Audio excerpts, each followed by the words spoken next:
welcome back to All Chat Week 3. I'm back with Grayson. Grayson, how are you? I'm great. I'm great. It was another awesome week. Another Uh, real good week of League of Legends. yeah, just watching so many games. I think I'll probably watch like 10 or 11 matches in the LCK and LPL. Wow, that's a lot. Speaking of that, do you want to give a little rundown on how things might be changing for the podcast just a little bit moving forward? Yeah, so I know last week we mentioned, oh yeah, we're gonna watch every single game. Like you were watching 15, I was up till 4 in the morning. It's definitely putting us like a strain on our mentals. I think a little bit watching that many League of Legends games. So Yeah. moving on, starting next week, we are going to be splitting off some of the content. So Jack is going to be focusing more on the LEC and LCS, and I'm going to be taking on more of the LCK and LPL. Obviously, we're both going to be tuning into whatever matches that we want to watch, but just starting next week so that we're not both up watching every single game out of the four major regions. We're splitting it up a little bit. We're also starting next week going to be changing our release schedule. So podcasts are going to start releasing every Wednesday starting next week. Yeah, and just for context for people who are listening too, the original idea behind making this whole podcast was Grayson knew a lot about the LCK and the LPL, and I mostly watched the LCS and the LEC. And we would just start talking to each other and trade facts back and forth and get excited talking about the regions that we knew the most about. And then when we started actually filming the podcast, we both got into the headspace of watching every single game every week. So we're going to kind of shift back towards the original plan for the podcast, which is splitting it more down the middle. I'll take North America and Europe, and Grayson will take China and Korea. And then I think that'll help with some conversation too. I think it'll be better for us going back and forth and learning things from each other as we talk as well. We have a lot to talk about this week. We do. Yeah. Yeah. Do you want to just jump right in? I'm down. Yeah. LEC was, the split's technically over regular season, and we're moving on into playoffs now. So yeah, there's a lot to cover with LEC. Monday was the last day of games for the LEC, and now we're going into playoffs. So what I want to do real quick, actually, is just give a rundown of what the standings are at the end of this first LEC split, and then maybe we can talk a little bit about what the schedule is for playoffs, and then maybe get into some of the teams and what we think that's going to look like. Does that work for you? Honestly, I don't even really know like the format or anything, so if you could touch on that too, that'd be awesome.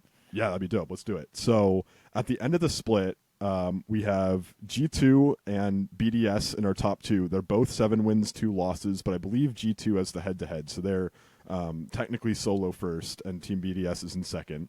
Then we have SK Gaming in third, Mad Lions Koi in fourth, Fnatic in fifth, Vitality in sixth, Team Heretics in 7th, and Giant X scraping in at 8th, with Rogue and Carmine Corp both missing out on playoffs. Real quick for Carmine Corp and Rogue, sorry. Their season is done, and I think Giant X, Rogue, and Carmine Corp all coming into this last week were all kind of fighting for this last spot, and then after the Carmine Corp loss on Saturday, they were officially out. They actually came back Sunday and Monday to beat SK and I believe I think it was BDS. Yeah, I did two see of the that. top teams, 2 of the top 3. So they showed up at the end right when it didn't matter. So unlucky for them. I'm wearing my budget Carmine Corp jersey as just a salute to them and their season. Hopefully they come back in the next 2 splits and make something happen, because we really didn't see a lot from them this split. Yeah, we saw a lot more once the pressure was off, for sure. Yeah. So hopefully they come back. Hopefully that they show us something. But for the teams that did make it, we're looking at a playoff schedule going into, I believe it might start next week. The games that we have are G2 versus Giant X, Fnatic versus Mad Koi, Team Heretics versus Team BDS, and then Vitality versus SK Gaming. So it's going to be some interesting games. I think right off the bat with G2 and Giant X, a lot of people have that being pretty one-sided. I think Giant X is definitely looking like the weakest team coming into playoffs, and G2 they slipped a little bit, and they had a couple bad games, but I think they're still pretty solidly looking like the best team. So that's looking like probably just going to be an easy G2 2-0. But then the rest of the games I think are actually pretty interesting, and there's a couple of them I want to talk about if you're down. Oh yeah, I mean, I'm just looking at Heretics versus BDS, and I'm like, how come that's a first round matchup? Yeah, so the way that they did the picking, honestly, the way they did the picking this year was really confusing. So they took G2 and BDS and put them on opposite sides. And then they had the other players come up they sent representatives from the teams to come up and pick envelopes to see which half they were going to be in. And then it split the 8 teams into 2 halves, I think. And then BDS got to pick who they were playing against. And whoever the other half of their group got, the next highest pick in their group also got to pick who they were playing against. And then same for G2's half. So Team BDS picked Heretics to go up against, which is an interesting matchup. I think, though, that the most interesting matchup is Fnatic Mad Koi. Both of these teams, if I pull up the standings, they're both 5-4. So they're both just above that 50% win rate. And they're both teams that have had really high highs and fairly low lows. So a lot of expectations on Fnatic coming in. Not a lot of expectations on Mad. Both of them ended up in the same place. And this, to me, this is like the 50-50 series. I think there's a really good chance we go to 3 games.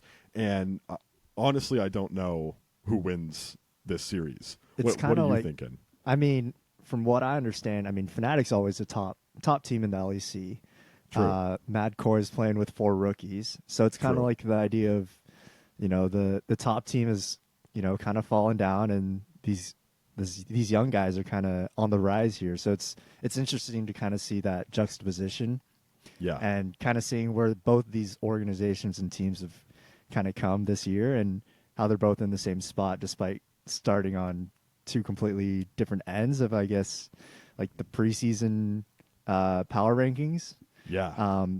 So maybe a little bit of overperforming from Mad Lions Koi or Mad Koi, and a little bit of underperforming from Fnatic. So I'm curious to see, once it's playoffs time, it's a whole new season now. So I think it's anyone's game, really. Yeah. I really want to talk about Mad Koi because I think that they're one of the most interesting teams in the LEC right now. Their bot lane, Supa and Alvaro, I was initially kind of hesitant on, but I think they're legit. I think these guys are actually legit. I think Supa got that pentakill in his first game, which was crazy. And Alvaro has had this initially like really sleeper start to the season and just really ramped up over the course of the season and has looked actually really good, I thought. I think he could easily be like a top 3 support in the league right now. Is he still playing Blitz? It's a lot of Blitzcrank, yeah. Okay. But he has a fairly good champ pool, but I think his Blitzcrank, he's had some really critical Blitzcrank games that have pretty much gotten the team wins, I think. Oh, wow. So that bot duo, I'm actually pretty hyped on. I think they're legit. I think that they're going to make moves. I think if we see stuff happening for Mad Koi in playoffs, it's going to be off the back of those 2, and that's because I'm not sure how I feel about Frescowi and Mirwin, who are their mid laner and top laner. We should talk about Mirwin because this weekend he played Varus top and Fiddlesticks top, which I don't think we've seen any other team do. Really fun looking picks. I'm just not sure they're good. Yeah. That's the problem. He does really fun things. He does really interesting things. And he even gets the team to play around that. Like in the Fiddlesticks game, they picked Fiddlesticks, Nocturne, Nico in their first 3 picks of the draft. And they had this total like turn off the lights comp. So Nocturne shuts out the lights. You don't know where Fiddlesticks is. He can get the fear. You have Nico coming out of nowhere with her big ult. So this is really this big wombo combo team comp that his whole team played into. But they lost. So it's this really weird thing where it's like there are these really cool picks. He's getting his team to rally around him. I just don't know if it's good. I mean, that sounds like the ultimate pick and dive comp right there. Yeah, so they have But a they lot lost. of flexibility coming into playoffs, which I think potentially they have some of the most flexibility out of at least like the middle of the pack teams. But it's really going to be just seeing if that's going to be impactful or something that is kind of just crazy, but not Doesn't do anything. but not Yeah. actually effective. Not much better than a traditional top. Yeah, and so far, it's kind of a toss-up. We'll see. I mean, Oscar Innen's one of the top laners in the LEC, right? So Yeah, I would say he's had a really interesting career because he came into the LEC last year, I think, and had 3 of the worst debut games ever. There was people making memes about how bad his debut games are, and now he's turned into this really solid top laner who's consistently at the top of top laners in the LEC. So I think you're right. That's actually going to be a really interesting matchup in specific, seeing Mirwin and me not being super confident in how he's going to show up versus Oscar, who tends to be a little bit more of a rock. He plays a lot of Cassante, a lot of standard picks. I think he plays some Jax sometimes, but he plays a lot of very standard champs and plays them pretty at an above solidly. average level for sure. Yeah, exactly. And then Mirwin on the other side, he's pretty up and down and has super bizarre picks. So I think you're right. That top lane matchup is going to be really interesting. Yeah, I just remember Oscar Innen getting a lot of praise from a lot of the Eastern tops last Worlds. So That's right. I haven't seen too much of Fnatic this season or this split, but I mean, after you mentioned what was his name on MDK? Oh, Mirwin? Mirwin. After you mentioned Mirwin, it's like, okay, I kind of want to see this matchup now, see how that plays out. I think it's going to be the most interesting series to watch because they just played as well, and it was a really close back and forth game too. So I think that's going to be the series to watch. So for anyone going to look at LEC playoffs, if you want to catch a good series, my money is on Fnatic Mad Koi being a good series. I kind of want to hear your thoughts on BDS and Heretics really quick because I think for some reason I'm kind of stuck in this. Oh, Heretics is gonna be a top team just because of who's on their roster. Yeah, and to see them slip to, you said 6th or 7th even. Yeah, that's just kind of surprising to me. Yeah, so they're in 7th right now, right behind Vitality. They're 4 wins, 5 losses. They're a really interesting team. Obviously, a lot of people are calling them G3 because they have Wonder, Yankos, and Perks on their top side.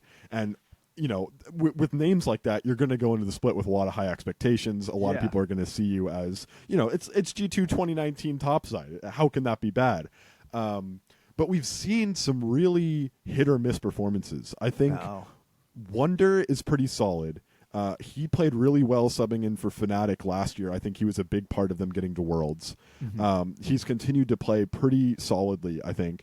Yankos, to me, is still the GOAT jungler of Europe. I don't know if I would say that he's the best jungler in Europe right now, but he's still top half. Still playing really well.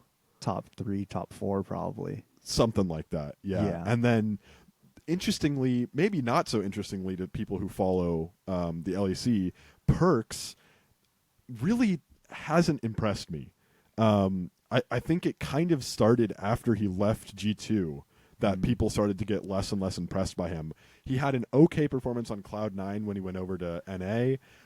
He had a not great performance on Vitality, and I haven't been super thrilled about his play on this Team Heretics team. So I think him and the bot lane for Team Heretics have not been super impressive. So I actually think they're not going to go far. I think they'll probably just lose to BDS. And I don't know if it'll be a 2-0, but it very well could be. I think that they're one of the teams in playoffs who's not going to go far. So BDS is looking like them too then. I think so. Yeah. Yeah. BDS is a cool team. Nuke has really come into his own. The mid laner for BDS, he's really come into his own. I was looking at some damage percent numbers just because I know statistics should be taken with a grain of salt. I know they don't tell the full story, but I think it's interesting to look at statistics and what kind of trends they reveal. And Nuke is at the top of damage percent for his team, along with Humanoid from Fnatic. So those two guys, I believe, are the top two contributors in the league to their team's damage. So Nuke has had some monster performances. You have Adam. He's still picking his gods champs. He just had a game this weekend on Garen. He continues to play these champs effectively. I think Shio is playing decently. I think Ice, he's not the star. And then Lebrov, I think, is also having a really good split. So for me, BDS's power comes from Adam in the top lane, Nuke in the mid lane, and Lebrov in support. And I think the weaker links are Ice in the AD carry position and Sheo in the jungle. I know that they definitely seem like, as a team, they're meshing really well. I think it was Monday or maybe it was Sunday when they were walking into the arena, they all like dressed up. Oh yeah, that's a BDS thing. So they do that every game day. Yeah. Oh wow. Okay, I didn't know. Yeah. But I think like just starting right there, like that builds chem, and that that brings the team together a lot, especially with guys that are trying to make a name for themselves in this league. Right? Yeah. It was really surprising that this team is doing so well. That they first had their really good split last year when they topped the league for one of the splits. People were super surprised by that, and they've kept more or less the same roster, just switching out Crownie for Ice. So these guys have been playing together for a while, and people thought, oh, maybe this was just like a one split thing. Maybe they're just going to fall off after that, but they're back up at the top. So it's really interesting to see. It's weird because I don't know if I want to call them a power of friendship team per se, but they also seem to be better than the sum of their parts, which I think is really important for a team to have. I think if you split this team up and put the players onto different teams, you wouldn't see the same kind of performances out of them. And I think something about the team atmosphere that they have is making them play better than you would expect them to. Yeah, I mean, it's also a team that made Worlds last year, right? So that type of experience is invaluable for any type of league player. I mean, for a lot of these Western guys, that's their goal, just making Worlds. Yeah. So I think having that experience under the belt, along with a successful winter split here, I mean, they're going to ride that as long as they can, for sure. Yeah. So some exciting stuff coming up. I think we'll have a lot of interesting games to talk about once those playoffs start. But do you want to jump into LPL now? Talk a little bit about that. LPL had a obviously the LPL week is extremely long. It literally doesn't stop. It's every single day. So since we last recorded, the first game that I kind of want to point out is this TT versus LNG game. I don't know if you've heard anything about this match. I haven't. No, I know very little about what's happening in the LPL right now, so I would love for you to fill me in. Yeah. So, I mean, you got Scout, you got Zika, you got Weiwei, you got they're playing Hong, I think.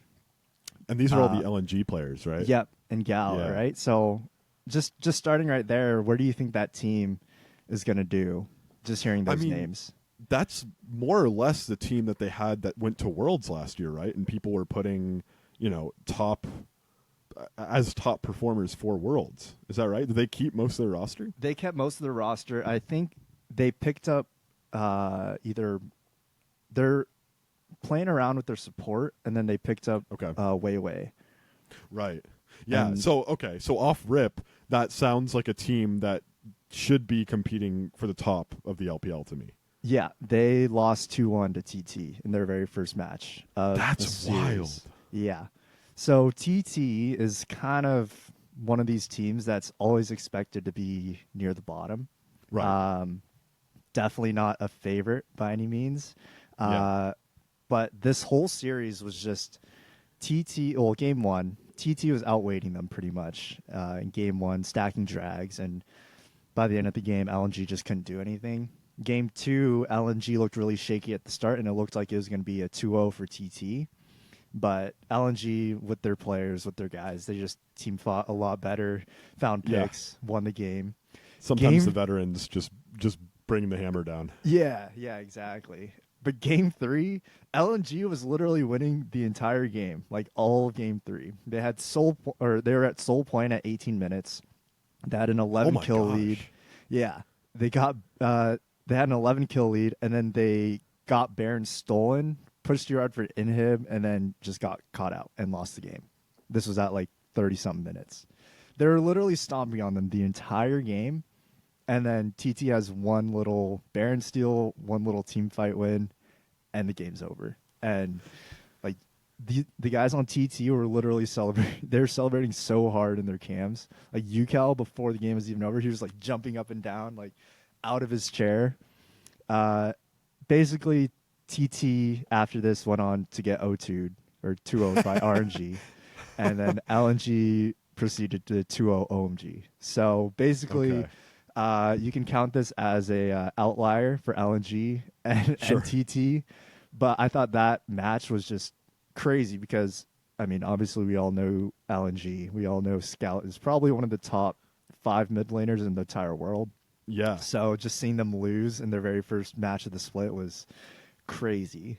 It's wild to me that you were saying that TT was able to like steal a Baron and catch them out and end the game, because my experience with a lot of top teams is that they can lose early games and then come back, and they're the ones who make some play in the mid or late game. They flip the game around and pull the trigger and just end the game. And rarely do you see bottom teams or teams that are expected to be in the bottom do the same thing, where they're able to make, catch someone out or have a big team fight win and just end the game off of it. That's pretty much the opposite of what you normally hear. So hearing that TT managed to pull something like that, that's pretty impressive. Yeah, it came off a lot of momentum when they stole Baron, and LNG just kind of freaked out, and they were like, okay, we got to go push to end now because they have Baron. And then they just got caught out too far, pushing for inhib, and lost the game. And just like that, like, game was over. That's wild. Yeah. But you think that was probably an outlier performance from both teams rather than the norm? I definitely think so. I think so. LNG is in the support. I think they have Mark and Hong. And Hong was the guy that they were going with last year during Worlds, but they picked up Mark from, I don't know, I think he's on Top Esports or something last year. And they played Mark, I want to say, during that TT series. I don't know if Hong's gotten any games yet, but that was one thing that I noticed. They were kind of in between on who they should be starting for LNG support. So interesting. I don't know what's going to come of that, but LNG, they look like same old LNG after that OMG match. Another team that I want to hit on really quick is EDG, because they're frauds, bro. They're actually frauds. 0-3. They're What? 0-3. They lost to RNG, Top Esports, and LGD. Versus LGD? Last night against LGD they lost. Isn't LGD also one of those teams that's like perennially at the bottom? Yep. They got 2-0'd. They're super frauds. What do you mean? Super frauds. Against Top Esports, like, it didn't even look fair. Like, Top Esports from start to finish just smashed them. That's wild. Yeah. Versus LGD, they took Ale off top lane and brought up solo kill. It just that's right. Yeah. It just kind of felt like there was no communication, and their team fighting was just brutal. Like, in game one, they had 2 chances to end the game after getting picks and team fights, but they just played super passively, and then they kept on losing Barons and lost the game. Haichao played AP LeBlanc, and I know we've been seeing not AP. He brought back the AD because we've been seeing a lot of AP LeBlanc lately. I think something changed with the patch. Yeah, so after that run of AD LeBlancs we saw, it was back to AP LeBlanc for a bit. Yeah, but Haichao played AD LeBlanc, and it was just broken versus EDG. Like, the reason why they are able to come back in that game in the first place was because Haichao's threat of split pushing. They had an inhib down the whole time, and so EDG couldn't end. Otherwise, Haichao would have just split pushed. And so they had to keep on waiting for objectives, and then they kept on losing team fights at these objectives. That's and basically wild just to me. lost the game. Because Haichao last year, I thought, was one of the worst mids in the LPL. Mm-hmm. I did not have a very high opinion of him last year. So I remember him playing some LeBlanc, but I don't remember being that impressed by it. So that is wild to hear that he's the difference maker now. Yeah, it was more like the threat of his LeBlanc split pushing just kept EDG completely out of the game. And then in game 2, EDG had the craziest lead.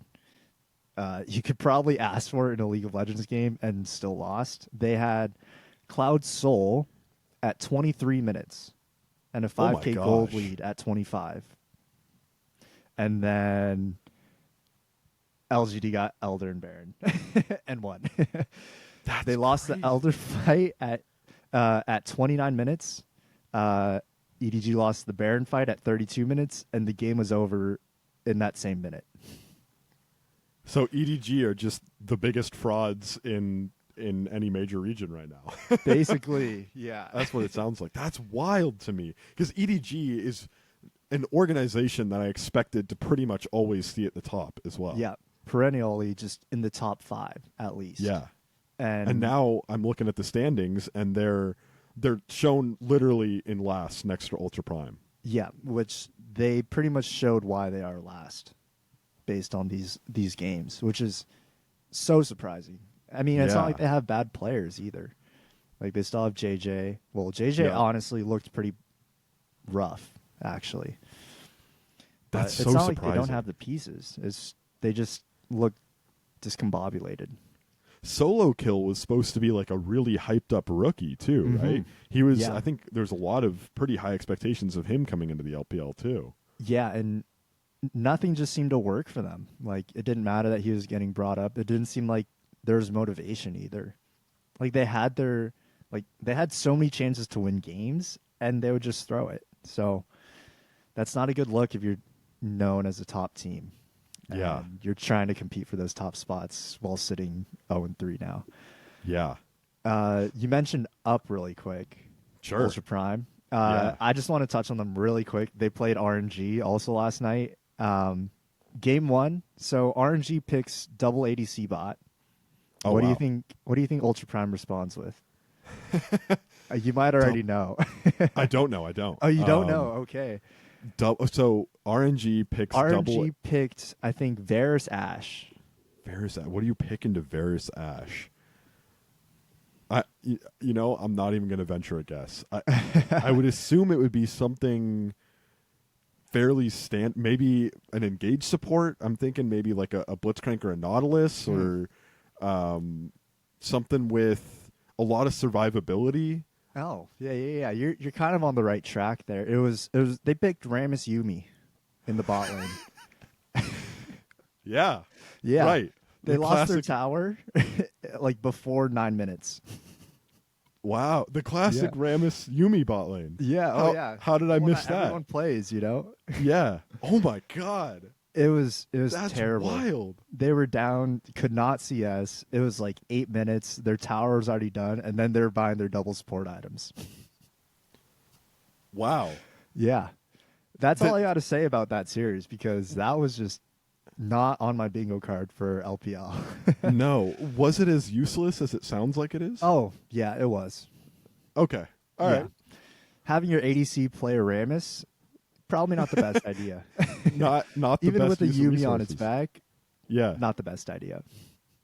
I'll remember that for the future. That's crazy. Yeah.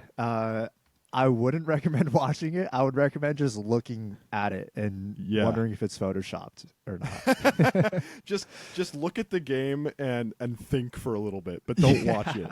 Yeah. Yeah, it was a tough watch. RNG just smoked him. Ultra Prime's just not there. They're not good enough to be They might not even be good enough to be in the LPL, so that's why they're Oh pulling stuff wow. out like that. So Yeah. they definitely do it. They didn't do it because they thought it was good. Okay. All Yeah. right. Oh, well, there is one team that I want real quick for you to tell me a little bit about, and that's NIP, because I Nip, know they have yeah. Rookie now. And when I was looking at some damage numbers and just looking at some global statistics, Yeah. Rookie was up there, and I'm seeing that they're 2-0, that they played LGD and IG. How did Yeah. those series go? So honestly, they look good as a team. Rookie honestly doesn't look like he's in his top three Really? mid laners form. Yeah. I mean, their matches against IG is pretty much a stomp. But LGD, they did have one closer game where it could have gone either way. Right now, I think it's kind of hard to judge them right now just because they haven't played too many top teams. Yeah. I'm not even counting LGD as a top team right now because I think EDG are frauds. Yeah. So it's kind of weird seeing, because every team's going to end up playing each other once. Right. I think it's going to be really interesting to see how they stack up against like a true top team, because right now they just haven't been tested. I don't think Rookie looks the best though. I think like what we're used to seeing out of Rookie, obviously his numbers are good, but they're kind of inflated from that IG match, and I don't think Oh, his interesting. form is exactly where we're used to kind of seeing him. Huh. Yeah.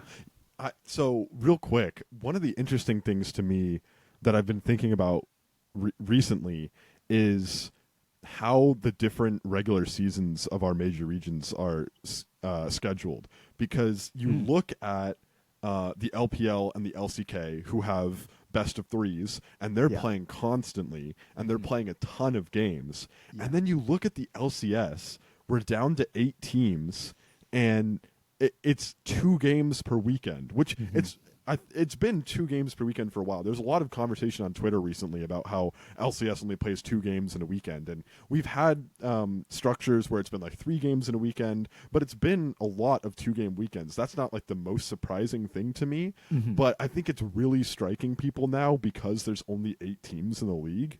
So there's just 8 games in a whole weekend. Yeah. And then you see the LPL, and they're playing. Every team only plays another team one time, but they're all best of threes, and there's 17 teams. So they're just playing what feels like nonstop and just a ton of games. So it's been really interesting to me to look at the LCS and just look at comparatively how little it feels like the LCS plays compared to these other regions. They started a week after LEC. LEC has already gone through their 9-game round robin and are into playoffs. And the LCS, each team has played 4 games, Yeah. 4 best of ones. Yeah. So it feels like, even though I know there's some LPL teams too who have also only played 4 games, because there's teams who have gone 0-2 twice or 2-0 twice or whatever. It just feels like over the course of the split, it's so little compared to these other regions. Yeah, it's definitely, there's a bit of disparity, I guess, between how many games each region plays. I mean, on any given night where LPL and LCK are playing at the same time, you're getting 4 games in a night. Yeah, And 4 that's the series, same. right? Not for. Oh, I see what you're saying. 4 Yeah, games. like yeah, guaranteed like 4 games. Yeah, yeah, like for LCK, you're guaranteed at least 4 games. For LPL, you're guaranteed at least 4 games. right. And that's just on one night. I mean, and they're doing this every day, pretty much. Yeah, So I mean, you can kind of see in the performance levels. I mean, it's definitely advantageous when you're playing multiple times a week. You're playing best of threes. You're getting at least 2 games in one like stage sitting, which I think is also really important. Just kind of seeing how you perform on stage versus in scrims. yeah.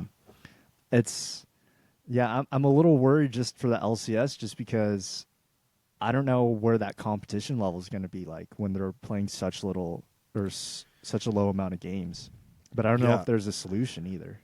I don't know. It's a really interesting question from a viewership standpoint too, because a lot of people are saying the reason why the LCS only plays best of ones is because people aren't going to sit through and watch best of threes from these teams. But then you look at how few games they play, and it's like startlingly few. So there's been a lot of conversation recently about bringing best of threes back to the LCS, and there's been a lot of support for it. Mm-hmm. But with the budget cuts that we've been seeing at Riot, with the layoffs, with the viewership that we're seeing out of the LCS, I don't know if it's going to happen, but it feels... I would be interested to see what would happen if they brought best of threes back into the region, Mm-hmm. and see if that would... I don't know if it would make any difference in like the global structure if the LCS started doing that, but it would be interesting to see what it would do to viewership and what it would do to performance. Yeah, I mean, from the performance side, you look at the East versus West, best of ones versus best of threes. Yeah. And I think there's definitely a performance advantage there when you're playing those best of threes. From a viewership side, I think that's one of the hardest things. Like, that's almost an undebatable thing. Like, there's no right answer there's no solution, really. Yeah. Because we tried the weekday games last year. I mean, whatever. The weekend games now, for me, it's hard because, like, you're waiting for 2 days out of the week to watch LCS. Yeah. And for me, like, the convenience is I always stay up late anyways, and so it's way more convenient to just watch LCK and LPL, which are every day. Yeah. And it makes me look forward to more matches, just knowing that they're going to go on longer too. Like, it's going to be a best of three. Yeah.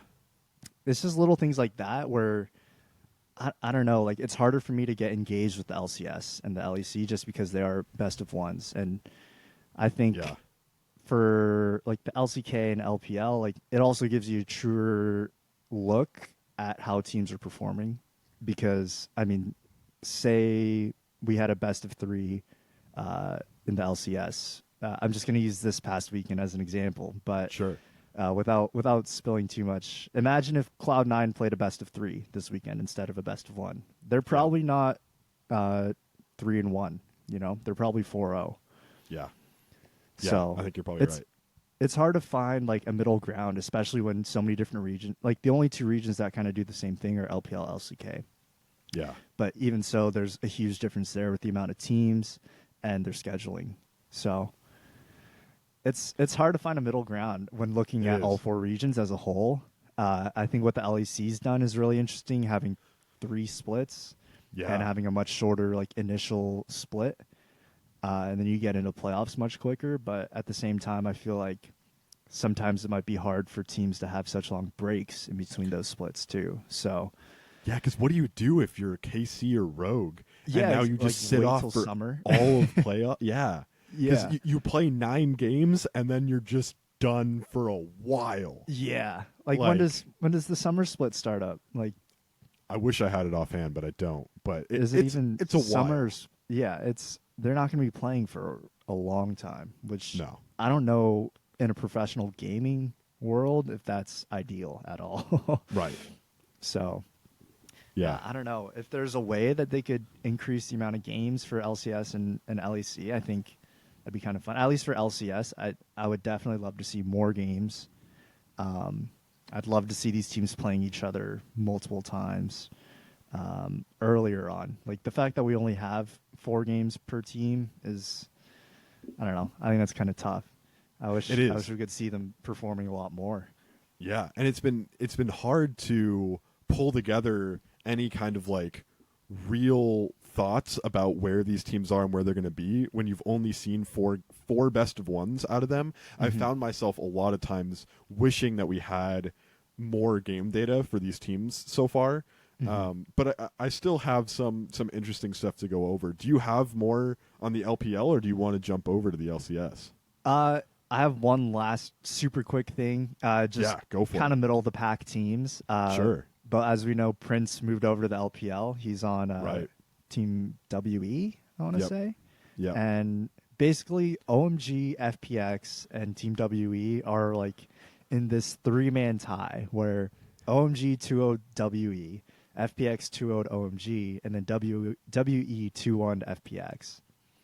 So it's kind of like this triangle of I don't know who, like, I don't know how these teams are exactly, but Prince might be washed. That's the only thing I can say from that, which is really sad. That's what I've heard, is that people are not super excited about Prince's performance. Yeah, I think it was during the FPX game. He was just stuck in Baron Pit, and he was stuck outside of Baron Pit, Dragon Pit in the river. Gets engaged on and just flashes into Dragon Pit with nowhere to go. Nice. Yeah, That's I think good he's move. on like Avaris or something, and it's just like some of these mistakes are like. I'm not saying that I could have done it better, but yeah, you start to wonder, like what happened, like how come his career's kind of taken such a downward spiral. right. Because he was so much promise coming out of the LCK when he came over to North America. People were like, this is the best. People are saying this is the best import that North America has ever had. Prince is already and is going to continue to be the best import that North America has ever had. That's kind of a crazy thing to say, but that was the probably what most people were thinking. Maybe not most people. It was what a lot of people were thinking, is that this guy at the start of the split last year, they were like 7-0 to start. Yeah. Quest. Yeah. Yeah. So it's crazy to see how he's gone from a really valuable prospect in the LCK to having an insane start in North America to falling apart in North America, now ending up in the LPL on this WE team and looking That sucks. Yeah. That sucks for him. Yeah. Yeah. So I hope we see a return to form for him, Oh, because I me like too. Prince a lot. Yeah. I think he's awesome, but what are you going to do? Yeah, just his downfall from basically DRX started his downfall. But yeah, it's kind of interesting to see in the LPL. There's a lot of top heavy teams. There's a lot of bottom teams, and then there's these guys in the middle. Yeah. So I'm curious to see kind of where this middle ground ends up and who ends up making it to playoffs. Kind of real quick as a callback to the LEC that we were talking about, we're seeing a really similar thing where it's kind of top 2, middle 6, bottom 2, where Rogue and Carmine Corp both ended 2-7, and then we have G2 and BDS who are both 7-2, and then all 6 middle teams are 5-4 or 4-5. Yeah. So they're all hovering around this 50% win rate, which is why I think playoffs could be so interesting, because we could get a lot of these team matchups between teams that are very similar in score. And that's part of why I think MDK versus Fnatic is going to be so interesting too, because they're both these teams that have been somewhat middling throughout the split so far, and they're round 1 matched up into each other. Yeah, I think I love. Well, I don't think I love it. I love how much parity there is in the LEC, because even like a G2 and a BDS, like they've shown that they can get beaten.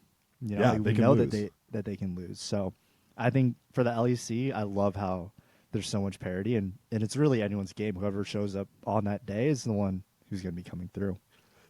The one thing is that I really hope that the structure that we're seeing, top 2, middle 6, bottom 2, I'm hoping that means that we have like 2 really good teams in the LEC with 6 teams who are all fighting up towards these top 2 teams, and not that we have 2 pretty good top teams with 2 bad teams and 6 teams that are all fighting down to be bottom 2, right? Like I'm really hoping it doesn't mean that we have 8 not so great teams and 2 decent teams. I'm really hoping that it means 2 good teams and 6 like pretty decent to on good the come teams. up, or like could make some waves, but just haven't gotten there yet.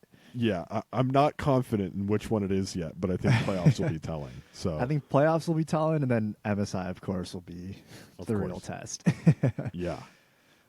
But with that, I say we jump into LCS a little bit. Yeah, 100%. I think This was also a pretty interesting weekend, to say the least. Yeah, so just off the bat, in terms of how games went, NRG had the only 2-0 week, and Dig had the only 0-2 week, which means we now have NRG, C9, and FlyQuest all tied at 3-1. So those are, which I think is good, because those are the three teams we were expecting to be at the top. So it's nice to see that they're there and that we're not seeing massive underperformances from any of them. Obviously, the C9 versus Shopify Rebellion game is something we have to talk about. Yeah, I remember. Well, okay, I didn't watch too much of the game, but I remember. I think C9 had a pretty weird draft. Like JoJo was on something pretty. It wasn't like a traditional mid laner, I want to say. Yeah, so C9's draft against Shopify Rebellion. So at the time that they played this game, C9 were 3-0 and Shopify were 0-3. 3, yeah. And their draft going in was Aatrox top, Maokai jungle, pretty reasonable so far. Vayne mid Vayne for mid. JoJo. Yeah, that's what it was. Vayne mid, yeah. And then Callista Renata on the bot side. And Shopify was Udyr top, pretty standard pick. Lilia, which we've seen a lot more of recently. I'm a big fan of Lilia. I think this Lilia pick is really a lot better than people think that it is. I think it's super underrated. So I was excited to see that. And then I think the reason that we saw the Vayne mid come out is because Shopify picked Scion mid. Which is a pig. Yeah, you're right. Yeah. Okay, yeah. It was from both teams. There were some interesting picks. Yeah, which Scion mid is something that there's been people in the community talking about it for a little bit. I think LS has been talking about it a fair amount. And so Insanity picked that up in the mid lane, and then they finished out with Varus Milio in the bot lane. But really, to me, this game was just Cloud9 being so cocky and just getting super punished for it. The game started with them doing a 3-man dive bot and absolutely botching it and pretty much losing the game from there. It just, their draft looked completely unplayable from behind. Like, how do you play Vayne from behind? You know? The game felt pretty much unwinnable right from the start. Dang. I mean, Shopify Rebellion was one of those teams where we were like, you know, if they can perform, start getting on the same page, you know, they could make some waves. But I don't know if that's the way that they wanted to do it, but at least they got a win on the board. Yeah. It's interesting because we've been talking about how Shopify has the potential to climb up above these other bottom teams, and I still believe that. I just really didn't expect it to come from a win over C9. I don't think anyone did. I think C9 were pretty much expected to go undefeated. I mean, they're of course going to lose a game here or there. It's pretty hard to go undefeated, but I don't think anyone was expecting that the way that Shopify would start working their way up into the top would be through beating C9. I think this is also where the live patch kind of starts to shine, you know, because I have no doubt that the reason why C9 plays that comp is because they're on the live patch and they're just trying to mess around with the lead that they have in the standings. Yeah. So I think it's going to be really cool seeing what other picks these top teams kind of bring out, or maybe even some of these bottom teams kind of surprise some people. Who knows? Yeah. Maybe we'll see a Rammus Yumi in the LCS. I hope not. Yeah, me too. I really hope not. But real quick for the other top teams too, I think that one of the best games of the week was NRG versus Fly. It was pretty one-sided, but I still thought that it was a really fun game, and it was a game that NRG pretty handedly won. But it was a fun game to see between two of the top teams. So if you're going to go and watch some LCS, I would go watch that game. And I think what's really cool is that all three of the top teams in the LCS are kind of developing their own identities already. So if you want, I have some stats and some interesting things to talk to you about for each one of those teams. Yeah. Cool. Let me hear, okay. Yeah. Let's go. Let's start from the top. I guess C9 is probably the team that we kind of have on top. So, yeah, let's do it. Okay. So one interesting thing about C9, they played Dig this weekend, which was a pretty crazy, not super clean game. But they're win streaking against Dig really hard, and they talked about it on broadcast. But C9 are 19-0 against Dig since 2020 spring, And there was a little period where Dig was out of the LCS. So Dig has not won a game against Cloud9 since 2017. 2017. Isn't that crazy? That's 7 years ago. Yeah. I wasn't even in college yet. No, they haven't Neither won of a us game were. in 6.5 or 7 years That's against insane. Cloud9. Yeah. So that's one of the biggest win streaks between two orgs that I've ever heard of. I don't know Yeah. if there's any other win streak like that There that exists. Probably isn't. Probably not. Yeah. It's monumental. But here's some other stats that I pulled about C9. They play the game really differently than a lot of other top teams in any of the major regions across the world. So really what C9 are doing is they're playing mid jungle a lot harder than other teams are. What I've noticed is that in a lot of these top leagues, you're seeing a lot of the damage share on teams going to mid laners and AD carries, which makes a lot of sense. There's a lot of strong mid and AD carry picks right now, and those are usually the roles that you expect to do a lot of the damage. Yeah. But Blabber has the highest damage percent for his team of any jungler in all of the major regions. Really? Yeah, so he has a 21.9% damage share, which is the highest out of LCS, LEC, LCK, and LPL, which I think is fascinating. So it's him and JoJo. Yeah. JoJo has the highest damage share on the team, and the two of them are the ones that are getting played around. But here's the thing that's really insane. Berserker has the lowest damage percent of any ADC in any of the major regions. He Really? only has a 17.9% damage share on the team. And the crazier thing is that Berserker and Vulcan together have the same damage percent as the next highest ADC in the LCS. Who is Meech with 26.3%. So Vulcan and Berserker together have the same damage share as the ninth ADC, or the seventh ADC in the LCS has. that's just mind-boggling, you know? Isn't it? Berserker is he's him. Like, Yeah. as far as LCS ADCs go, he's him, you know? Yeah, we talk about him being the best player in the league. Yeah. And it's not even that he's like really playing badly. It's just the team seems so focused on this JoJo Blabber That top side. mid jungle duo. Yeah. Yeah. And Fudge is getting a fair amount of damage share, but it's really JoJo and Blabber that are making this team happen. Yeah, that's one thing that I did notice when I watched some of the C9 games. Like, it just felt like Berserker was farming the whole game. Yeah. And just not doing anything. And it's like, well, I guess he doesn't really have to. Like, you know, a lot of the pressure's off because they have JoJo now. But I was just like, he kind of seems invisible out there. And I guess he kind of is invisible out there. But it's scary because once he is online, then what? You know? Then you got problems. Yeah. So I'll be interested to see if he starts showing up as like the best ADC in the league, the best player in the league, if he starts putting in a lot more of the work moving forward. And again, like you're saying, this could be a factor of being on a different patch than the rest of the world is on. It could be that we start seeing a shift towards more mid jungle moving forward. But I don't know if we will, because pretty much the rest of the LCS has similar damage shares to the rest of the world does, where it's concentrated at mid and AD carry. So you look at FlyQuest and NRG, the other top two teams, and FlyQuest, they have a very balanced damage share, interestingly. So most teams, mid and AD carry, are the ones carrying. On FlyQuest, you're getting a lot in top lane, and you're getting a lot in support. And I think that's because Busio is playing things like the Seraphine with Senna from Masu.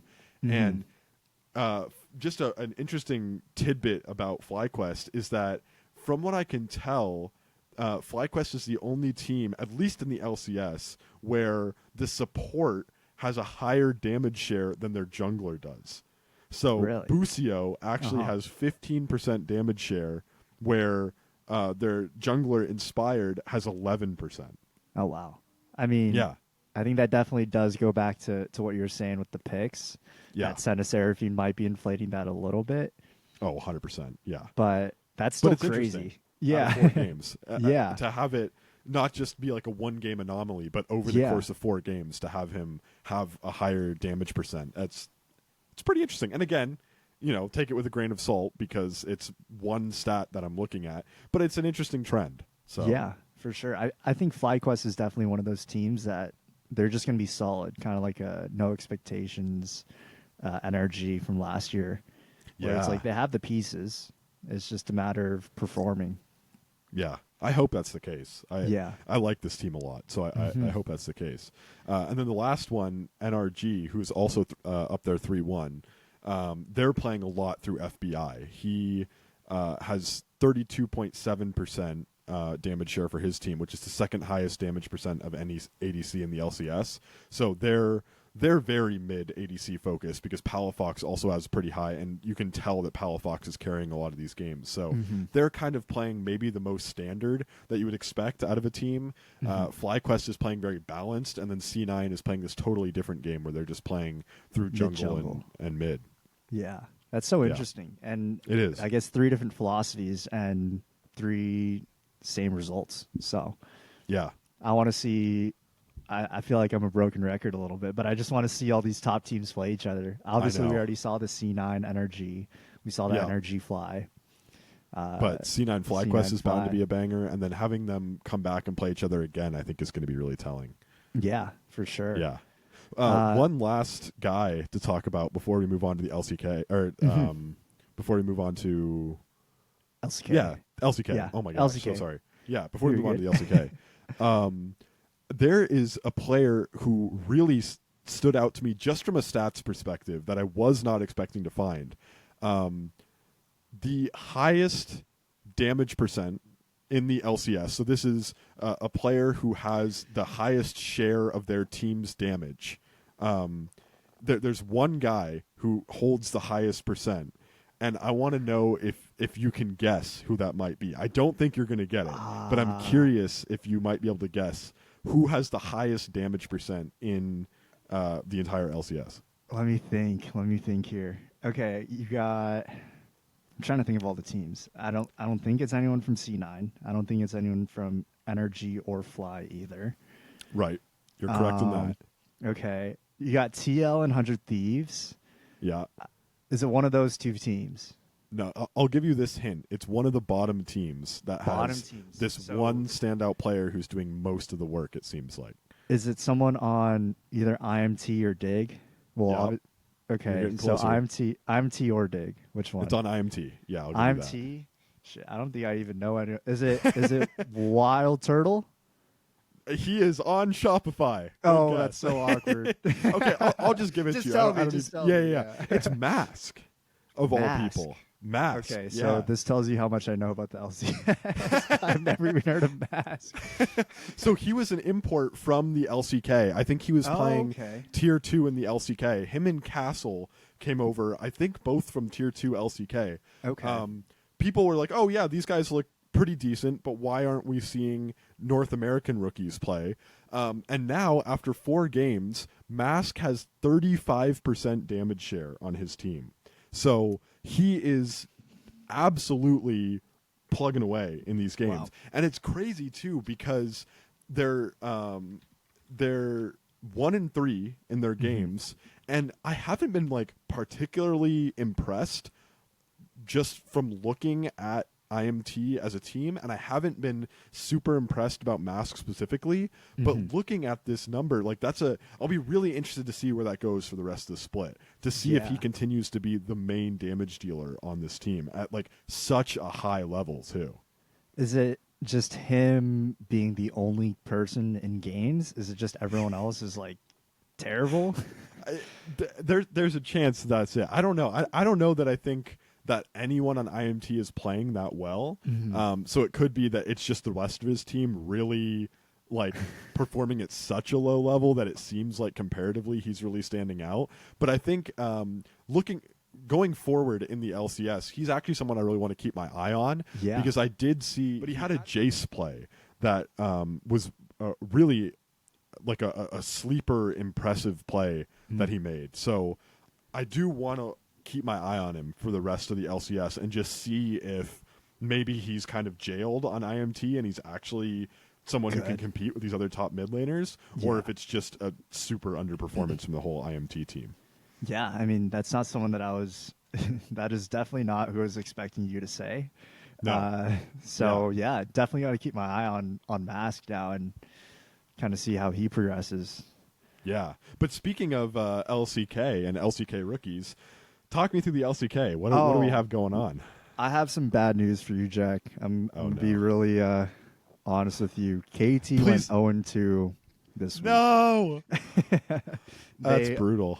They lost to Telecom War. That was their second game of the week, or second match. But the first loss of the week was to Kwandong Freaks. The Sleepers. Oh, that's right. Yeah.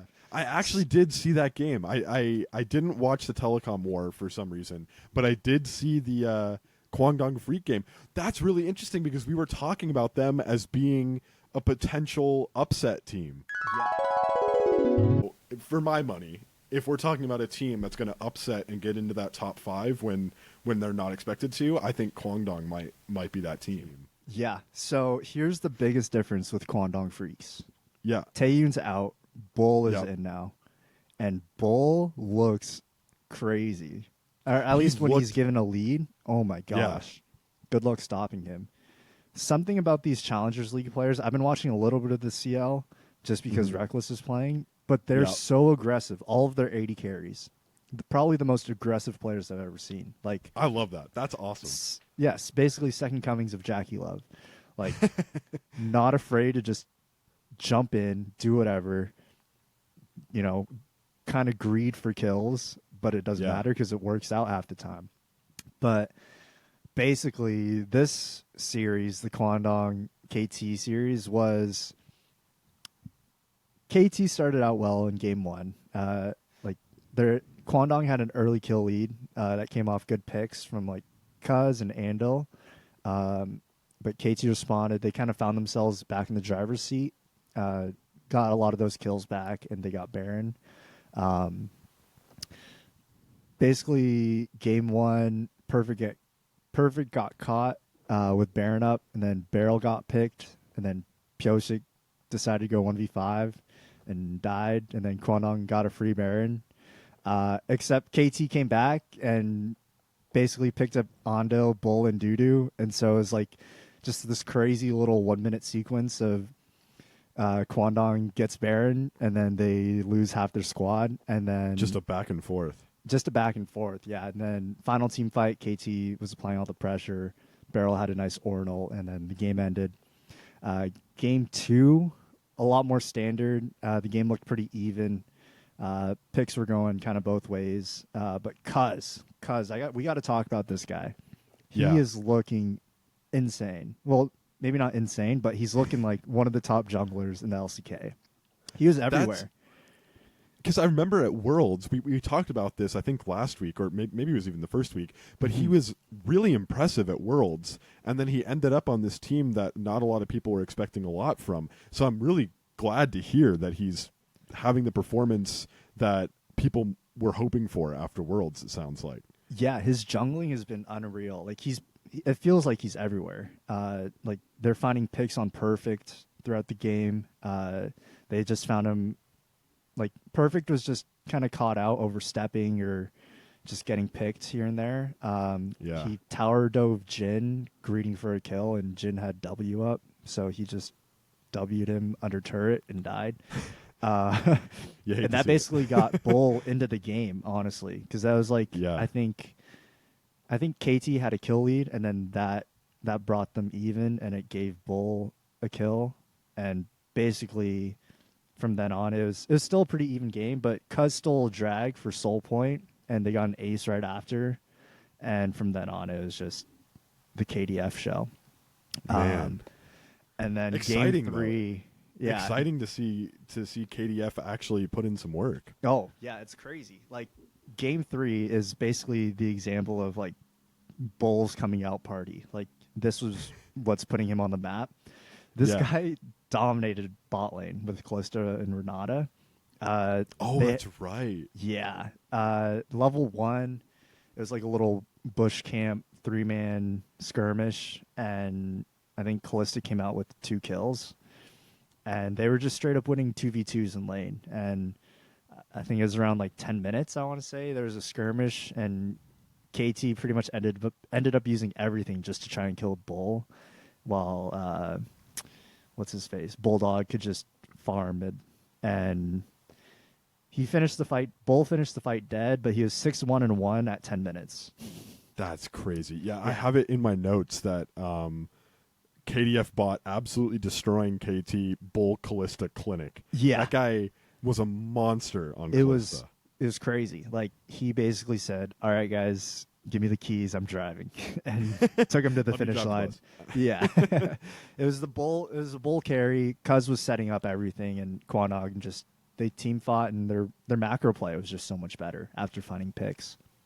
I hope that they can keep that up, and that I see that they're playing Damwon or D plus tomorrow. So Wednesday for the viewers, is that right? Yes, yeah, I think so. Wednesday. I'll be interested to see what they can do against that team because they have their ups and downs as well. Yeah. Sticking with KT though, we got to talk Sure. about the telecom war really quick. Absolutely. Yeah, game 1 was a banger. Basically, tale of two lanes is what I wrote down. Zeus was gapping perfect, but KT's bot was basically gapping in return. So Deft was on Callista, and it seemed like he wanted revenge from his game against Bull, and he was getting super fed. And basically, the game could have gone either way, but KT found good picks on the right guys and were able to win out in the end. But kind of the same thing, a strong first game and then a lackluster 2 games after for KT. Zeus gapped perfect in game 2, and T1's early play bot side basically won them the game at 10 minutes. KT tried to contest, but Zeus and Kumo they're huge. They lost in 21 minutes. Game 2. My God, that's a fast game too for the Telecom Wars. Yeah. Wow. And then game 3 was just the owner show. His chemistry with Faker was really put on display. His engage to start the game was just insane. He was on Rel. So, I mean, owner and Rel are pretty much a recipe for disaster if you're the other team. And yeah, I like this Rel pick too. I know it's like popular, so I'm not saying anything new or exciting, but the way that you can get these like huge engages off of just like a jumping in on Rel and pressing R and just pulling everyone to you, it's really fun to watch. And it feels super impactful in a lot of these games. Yeah, T1 basically went with the double black hole combo, is what I was calling it. So Faker was on Orianna. Oh, okay. So basically, if one of those guys hit their engages, the other one would follow up right after. And it's basically like another type of wombo combo. And there just wasn't anything KT could do throughout the entire game. And T1 showed why they're world champs. Yeah, just a world champ diff. Yeah. I think KT's definitely a team to keep an eye on still, but showed last week that they definitely have some things to work on. Yeah. And then finally, this is the last game I'll be talking about for the LCK, is the Gen G D plus game, which we were texting about while it was going on. Yeah. Obviously, game 1 was the Showmaker Silas show. Oh my gosh. This guy just looked silly. He had a super sick solo kill on Pays, just blew him up in a second. Honestly, though, both teams looked good in game 1. So it was interesting. Gen G never has a chance to lose a game, but Showmaker and Lucid, they looked really good in that game 1. And aiming also got pretty fed on Saya, so that helps. Yeah. Games 2 and 3, though, were kind of the opposite. D Plus had a slight early lead in game 2, but going into the mid game is pretty even on both sides. Gen G got Soul, but they're down 6k gold while D Plus was pushing inhibs, and then Kingen low-key sold the entire game. My memory is that Kingen did not have a good series, and he's not been having a great split. Yeah, he's looked really pretty much all downhill since he won Worlds. Interesting. Yeah, Because I know like, that people have not been they had high on Elder Zeka up, either. and they're prepping for the fight. Yeah, Zeka hasn't looked exactly the best either. He still looks good, I think. Yeah. But Kingen just looks like a bottom 4 top laner. That's crazy. Yeah, he basically Elder was up. He gets picked right before, like, as they're setting up, and that just lost them Elder. And from there, we know how strong Elder Dragon is. Yeah, even that's when a pretty you're much down. win button. Yeah. Yeah. So, Aiming tried to backdoor after they lost Elder, or as they were losing Elder, pretty much. Ended up dying to Pays, and Pays was on Aphelios. Just felt like D Plus was looking for Hail Marys the whole game to backdoor. And then game 3 was just the Gen G show, I guess. They just felt like the better team in game 3. D Plus was trying to dive, failed a lot, while Gen G kept on having successful dives. Gen G was targeting Showmaker a lot. And then Chovy on Tristana just felt unkillable. Their double ADCs and better team fighting kind of broke D Plus, and it was too much for them. And Chovy is just a monster, too. Chovy He continues to be such a monster. Yeah, I mean, he's the ultimate farmer, right? Yeah, and he seems you just put him so on an hard ADC. to deal with. Yeah. Yeah. So that was just. I wish it went. I wish there was a more. Well, I wish D Plus, I guess, would have been able to pull out, but Yeah. Gen G showed why they're 4-0 still, and one of the. Do you top think that they'll teams in the go world. undefeated? I think they have a chance. I think T1, for some reason, they just cannot beat Gen G domestically. They're just They like have that Gen G some mental type block. of mental block for them. Yeah. Yeah, exactly. So I don't know if Gen G's going to end up going perfect, but they definitely have a chance because they beat both the teams that are, probably the two closest teams to challenging them. And Yeah. I'm not saying it wasn't close, but they looked pretty dominant in those matches. It'll be fun to see them moving forward. Yeah. I don't know if you want to do a quick Lucian segment really quick, but I got some stats for you on Eastern Lucian because I know that we were not fans of Western Lucian. But I got some stats to tell you for the Eastern side of Lucian. Yeah, hit me with it. I know. Yeah, I know last week was a bit of a dog on Lucian week, but Don't pick Lucian. Yeah. yeah, don't pick Lucian. Just don't do it. Just don't do it.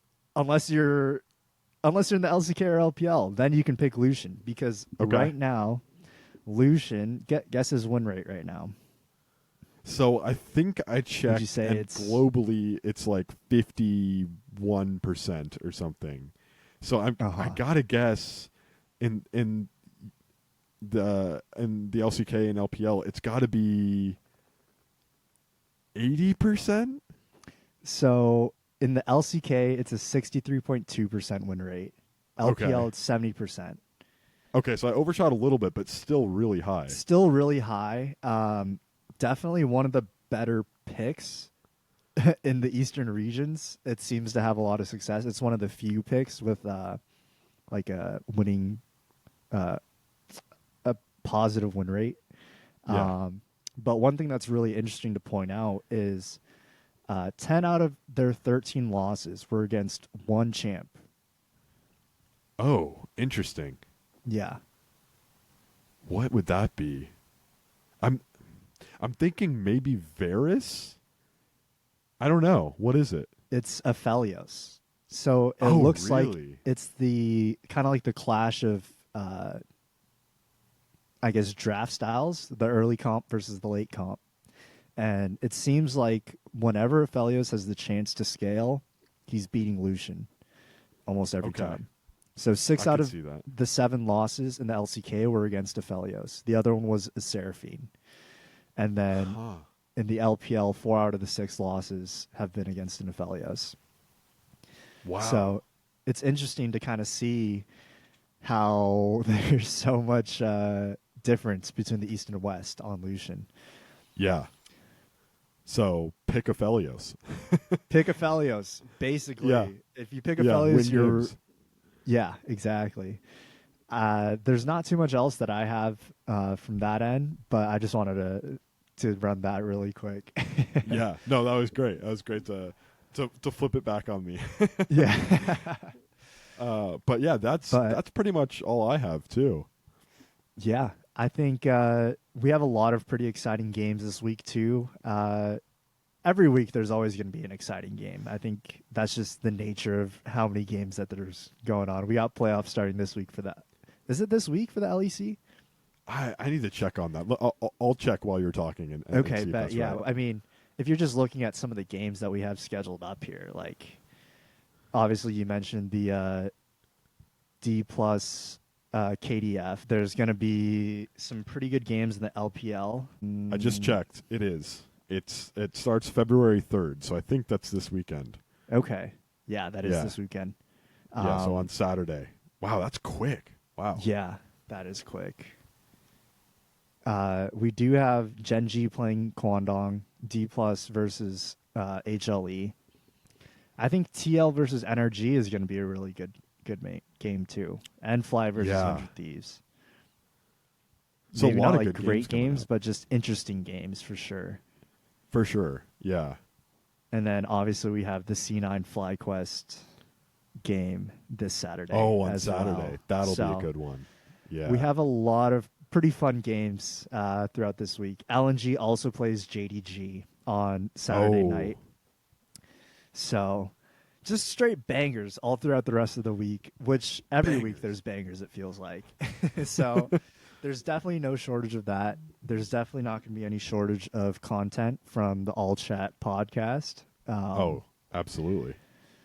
But yeah, I think we have a lot of exciting league this weekend. Yeah. So tune back in again next week and we'll give it the rundown. Oh yeah, and just a reminder, starting next week, podcasts are going to be released on Wednesday, so make sure you guys tune in on Wednesday morning, and episode 4 will be up. Yep. Alrighty. Cheers. Cheers.